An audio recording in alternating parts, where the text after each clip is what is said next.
Okay, so good afternoon and welcome to this webinar organized by SolarHeat Europe. My name is Valérie Séjourné. I'm the Managing Director of SolarHeat Europe, the Brussels-based association representing solar heat technologies here in Europe. So we have a nice program, a nice hour to spend together, because there is a framework, Fit for 55, which is right into implementation mode, and our sector, Solar Heat, is definitely keen to contribute constructively and make the most of that framework. So we will talk today about an important policy tool regulation in that framework, which is the Energy Performance of Building Directive, and a specific article, Article 10, which is a key provision for our sector, Solar Heat. So I have with me, if we can move to the next slide, a nice set of speakers. So we will have Annette Persson, who is leading that file in the EPBD for Article 10 in the GNR in European Commission. And then we will have the introduction to the guidance that SolarHeat Europe has been recently sending to the public in the public domain with some of our experts, Olegar Fuertes, the chairman of the Buildings Working Group in SolarHeat Europe, and Laetitia Brottier, who is the chairwoman of the PVT, which is the hybrid solar thermal and PV technology working group in SolarHeat Europe. We will then have a good case study from Austria with our colleague from Austria Solar, Roger Hastock, and that will be followed by a Q&A. So without further ado, I would like now to give the floor to Annette to introduce us the context of this EPBD Article 10 and where things stand for the moment. Over to you, Annette. Thank you very much, Valerie, and good afternoon to everyone. I hope that you can hear me fine. So, as Valerie said, I'm a policy officer with the DG Energy. I work in Unit B3 on buildings and products, and I would like to give a little bit of the background to the Energy Performance of Buildings Directive and the Article 10 on solar energy, and also to give you sort of the legal content and also a little bit about the upcoming guidance for this. So next slide, please. So as you are probably well aware, the reason we made the recast of the Energy Performance of Buildings Directive is, of course, that the building stock is one of the largest energy users in Europe and also responsible for more than 1/3 of the energy-related greenhouse gases. And as you are also well aware, a lot of the buildings that we have today will still be standing in 2050. So we need to address new construction and also to increase renovation rates of the buildings. And when we made the proposal for the recast of the Energy Performance of Buildings Directive, we didn't have a specific provision on solar energy in building, but in the meantime, we also had the Repower EU plan, and we also had the EU solar energy strategy. And this is where the solar rooftop initiative came, and the co-legislators, the Parliament and the Council, they agreed to add this also to the Energy Performance of Buildings Directive. So this is something completely new. This directive has been around since, I think, 2002, so it has really been there for a long time. But to have a specific article which really promotes the use of solar energy in buildings, it's new to this recast. And the next slide, please. So for this recast, we worked with 4 focus areas. Renovation, with the aim of increasing the renovation rates, but also to make sure that the renovations that take place are also improving the energy performance of the building. Decarbonization, which is where we have the new standard for new construction, the zero emission buildings. And this is also where we see the solar deployment in buildings as one way of reducing the use of fossil fuels in buildings. And we have also introduced the calculation of whole life cycle emissions, which is related then to the materials used, for instance. And then we also have the enabling framework with the information tools, such as the energy performance certificates, the one-stop shops, and also the financial incentives and financial tools. And then last but not least, also the modernization and system integration, which is where we see infrastructure for sustainable mobility, but also focus on databases, data access, and data exchange. But for today, we will now focus on Article 10 on solar energy in buildings. So next slide, please. And to give you a little bit of the timeline, this directive entered into force a little bit more than 1 year ago, and member states have 2 years as a whole to make sure that this directive is being implemented in each member state, so that they make sure that all laws and regulations are in place. So we are really half time through there now, and we are, from the side of the Commission, we have been working very closely with all member states, with the ministries that are in charge of preparing this implementation. So we have had a dialogue for more than 1 year on where member states see that they need some more clarifications or some more perhaps ideas for best practices. So in close cooperation with all member states, we have then developed draft guidance documents, which will soon be adopted. Hopefully in June this year, they will be adopted. And then on the 29th of May 2026, this is the deadline where everything has to be put in place in every member state. But then at the same time, there's also a very important parallel process, which is the national building renovation plans. And these are the plans for 2050, how to sort of which policies and measures to put in place to make sure that the existing building stock can be transformed to a zero emission building stock. And for this, the member states are now drafting the plans, and they are consulting also stakeholders, and they will submit to the Commission by the end of this year a draft plan, which we will look at and provide recommendations. And then 1 year later, the final plan is due. So this is a little bit the timeline. And yeah, next slide, please. So when it comes to solar energy in buildings, you might know already the content, but basically it talks about the new buildings and that they should be designed so to make sure that the solar energy generation potential is as large as possible. And this is, of course, only one of the design aspects. There are many other design aspects, but this could, for instance, be to make sure that the construction is stable enough to carry the extra weight of a solar installation. It could be about the inclination of the roof, and also other aspects of the roof, but also to look at the facades and look at all the possibilities that are there. And in addition to this, there are also a specific timeline for rollout of solar installations, and this could be PV installations or solar thermal installations or combinations thereof. So the specific deadlines are for new public and non-residential buildings by 31st of December 2026, and for new residential buildings and new roofed car parks by the 31st of December 2029. And then one important aspect of the EU solar energy strategy was also to look at the existing structures, the existing roofs, but it could also be existing facades where there is a potential for solar generation. And here the idea is also to make sure that the rollout takes place on the existing buildings when it is feasible. So this could be, there are specific requirements for public buildings, this could be schools and hospitals, and also for other non-residential buildings, such as stores or warehouses, and where this would be when you make a renovation or you make perhaps works on the roof or something else that could also trigger this.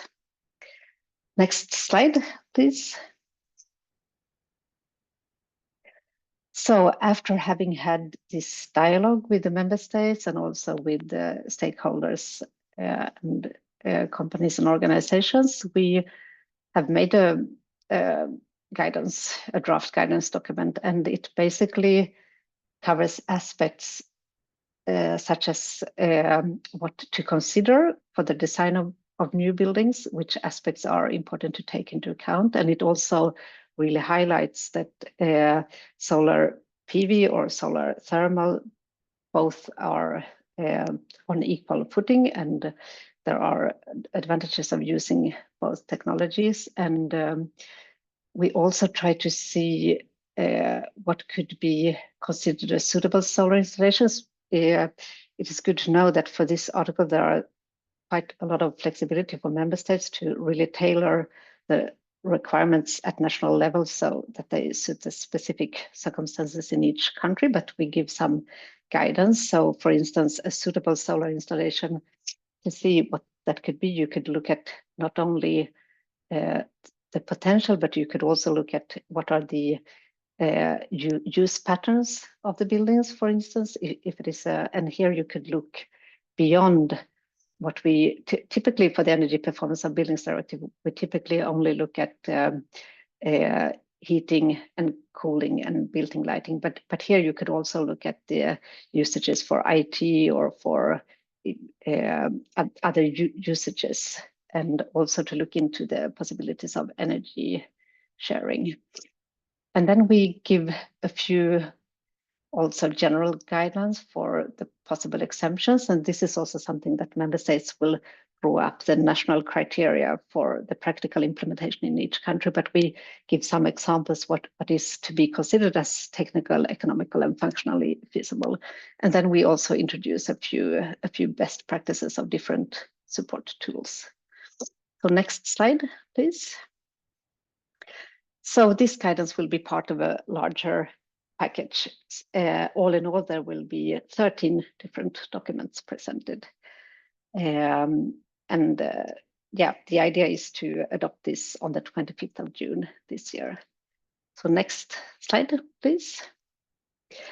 And just as a closing remark, I would also like to just flag that, of course, within the framework of the Affordable Energy Action Plan, there is one of the actions is to complete the energy union, and within this we have upcoming initiatives such as the Electrification Action Plan, the Heating and Cooling Strategy, but also other important initiatives that, of course, will be very important for you.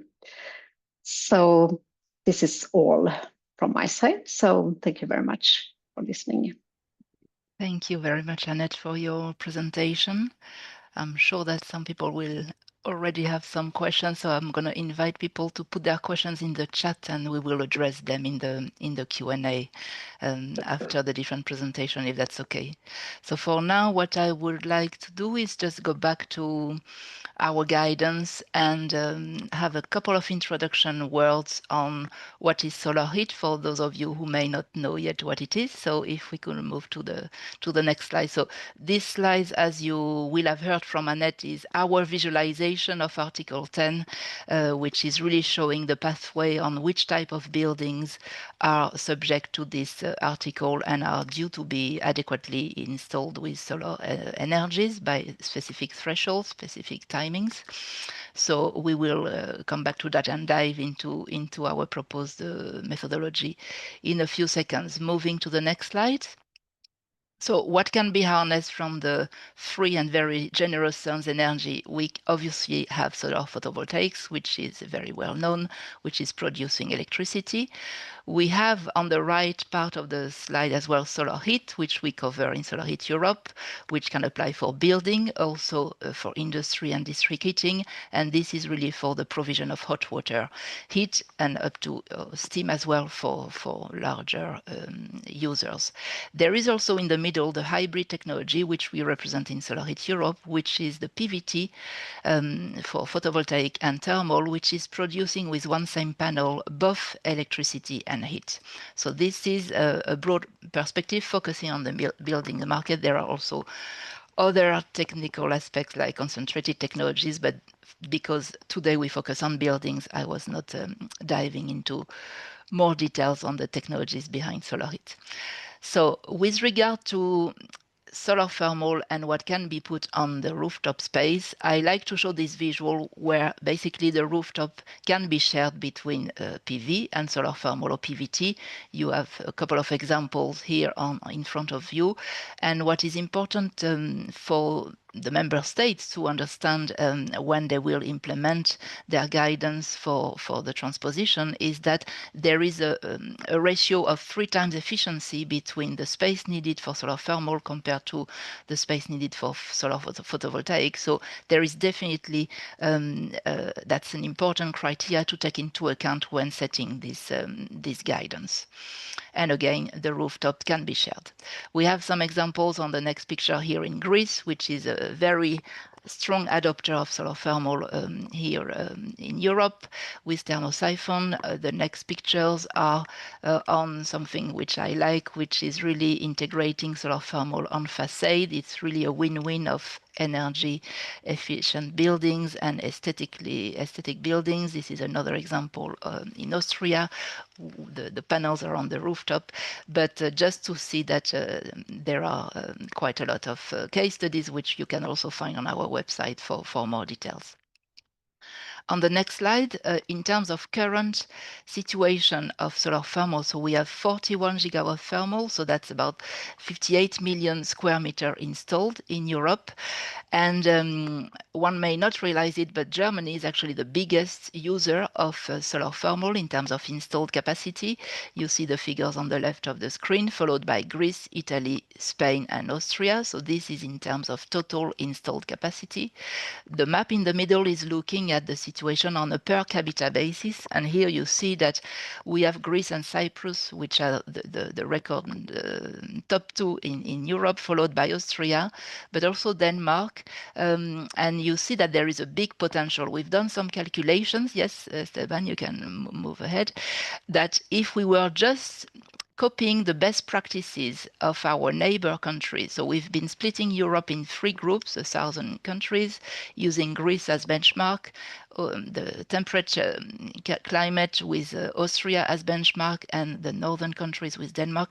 If we were just inviting the neighboring countries of Greece, Austria, or Denmark to be inspired by what those 3 countries do in terms of currently installed capacity, we could easily move from 41 gigawatt thermal to 154 gigawatt thermal. Croatia, for example, would need to multiply by 7 their current use of solar thermal if they would meet the same consumption than Greece on a per capita basis. Bulgaria, Romania, you see much higher. For Austria, vis-à-vis Austria, France should multiply by 9, etc. So this is just to say that it's possible to quickly deploy, and if some of our neighboring countries do it, definitely the region can do it, and even Greece, Austria, and Denmark have the potential to grow. So this is a nice source of inspiration. Now I'm going to let Olegar move on because we talk about manufacturing in Europe, and I would let our members do so. Olegar, over to you. Thank you, Valerie, and hi, everyone.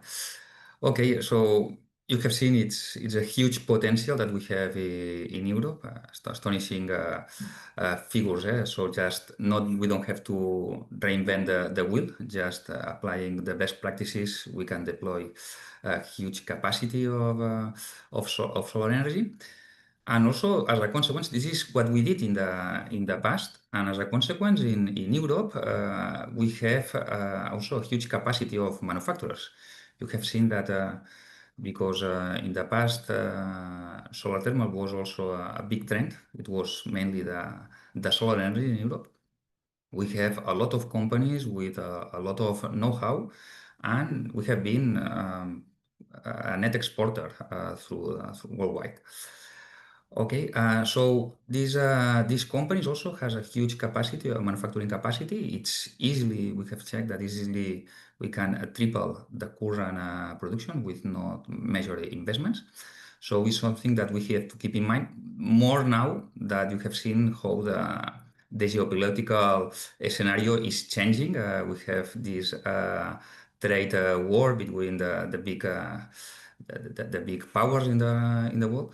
And also, so I like to say that we need to be sustainable, but also our economy needs to be sustainable. So we need to leverage on our strength. And you can see on here we have a good network of manufacturers in Europe that are able to supply solar thermal. Next slide, please. Okay. I'm the guy that is based in Spain, so I can explain. We have suffered in last month what implies this huge dependency on electrical grid. Of course, the world is being electrified, but we need a massive electrification of our economy, but this has big challenges. Okay, it's easy when you have just 20% of your grid. It's covered by renewables, 20%. It's easy to double, and it's easy maybe to achieve 60%. But when you have all your main supply of energy coming from renewables, that has a huge variation. It's very difficult, and this needs a massive investment on the grid. On the other side, what is interesting for solar thermal that is independent of the grid is just, okay, of course, it's not producing electricity, but it's producing energy, and is producing locally where it is needed. Also, another point that is going to be repeated during this presentation, we need to understand which kind of energy is needed, because if you need heat, it seems that it's not the clever way to transform heat, also produce electricity to transform later on heat. Indeed, when we look at the energy needs in our buildings, well, at least in our economy, is 50% of the energy that we are consuming is heat. And when we look at the households, is even higher. We are targeting 80%. So it's easy to understand that solar thermal can do a huge contribution on decarbonization of our buildings. Next slide, please. Okay, so we are entering now in the proposals that we have thinking in Solar Heat Europe, how we have to implement this EPBD. The first one is thinking in which is the demand of our buildings. I'm in favor to be rational in our proposals, right? So if you are saying that 80% of the demand in the building needs heat, and a solar thermal collector produces between 3-4 times more than a PV, it seems logic that in first instance, you should try to cover this demand with thermal renewables. Our proposal, this first option that we would like to also implement, has two main drivers. The first one is looking at the best possibilities that the technology can offer today. So we would like to propose a high share of renewables, something like in between 60-80%.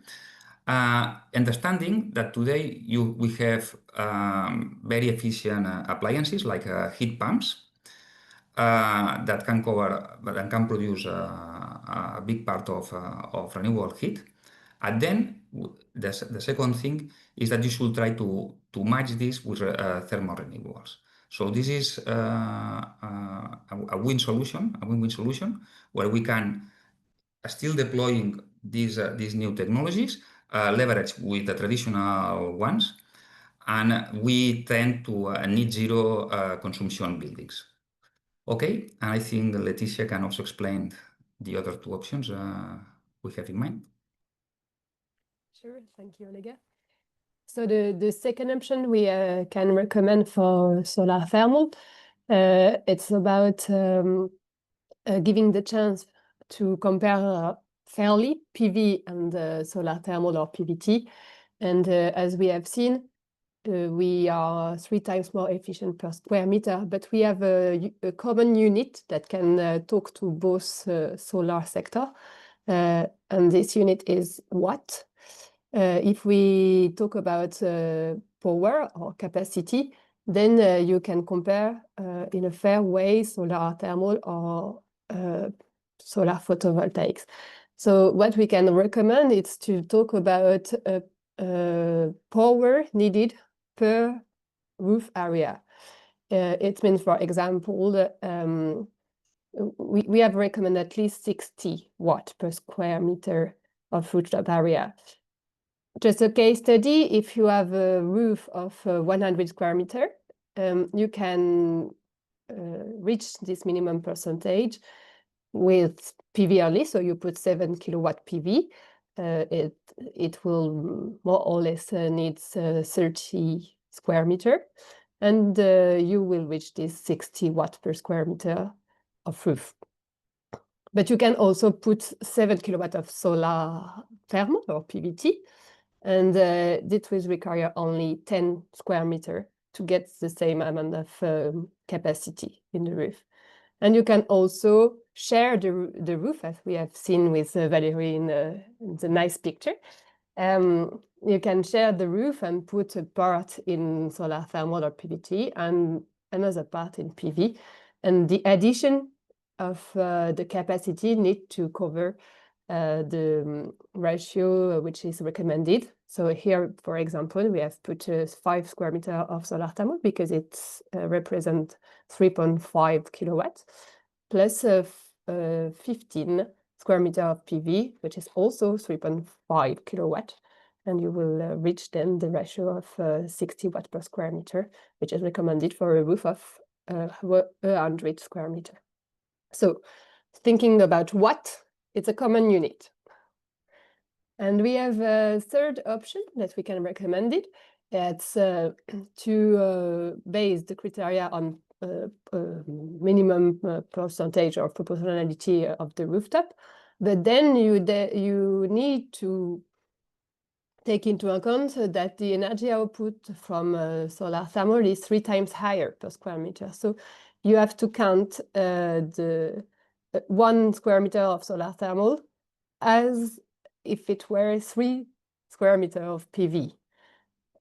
And again, this example with a case study, if you have also, again, a roof of 100 square meter, then if you want to cover a minimum of 30% of the rooftop, you need 30 square meter of PV or 10 square meter of solar thermal. And again, you can mix the rooftop and have a part in solar thermal and a part in PV to reach this criteria of 30%, but taking into account that solar thermal can have an output 3 times higher.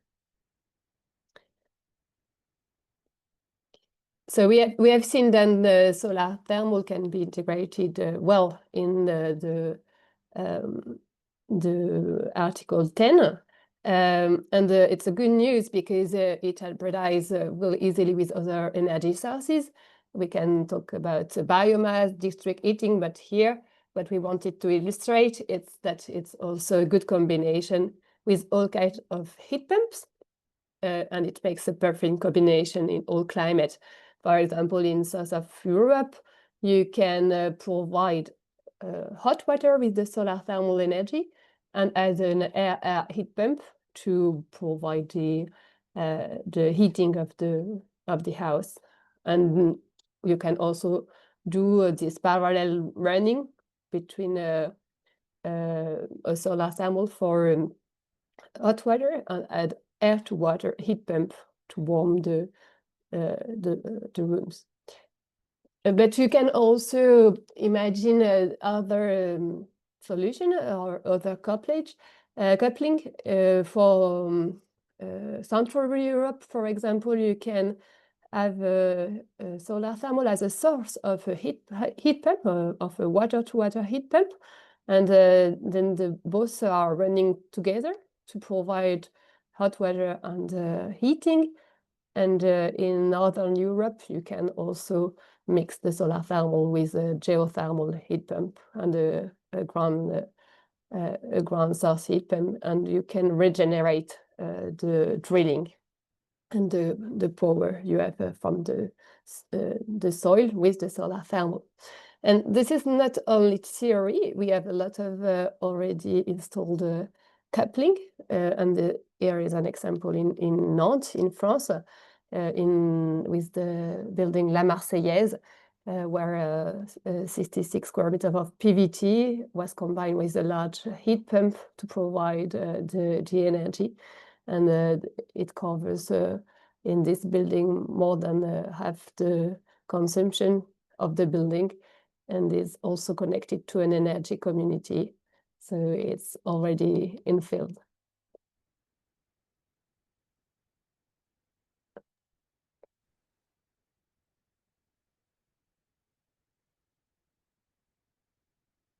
I think you will continue, no, Valérie? Yes, yes. Thank you, Laetitia. So indeed, with that, we will just conclude now, and then I will, on our guidance, then I will leave the floor for Roger for the explanation of Austria. That, we do believe that this Article 10 is well written in the EU text and needs also to be well transposed into the national text that member states are busy writing as we speak. So because it is a mandate for all solar technologies, there is room for all technologies on the rooftops, and really identifying what the building's energy needs are and using the most relevant technologies, making synergies between what the different technologies can offer together, reducing pressure on the grid, being more energy efficient should really be favored. So, there is no point in putting a technology where the heat may not be used. If solar thermal, if there is no heat there, maybe electricity should prevail, but vice versa. If you have, for example, a swimming pool as a city, this is a big user of hot water, so it makes a lot of sense to use such technology. So really targeting building by building according to the need, and making room for the most suitable technology should be favored. This concept of energy output, as we have heard, more than percentage of the rooftop space is something that we are really advocating for. And as you will have seen as well, we are really a proud sector in solar heat to be made in Europe. We have lots of companies producing in Europe, ready to expand their production line. So the demand is what we are after, so that these EU-made companies and EU-made products can continue to flourish. So with that, I would now like to leave the floor to Roger, our member from Austria, who is going to give us an example of how the solar thermal situation is held with regard to a specific example in Styria. Roger, over to you. Okay. Hi, everybody. I'll show my presentation. Okay. I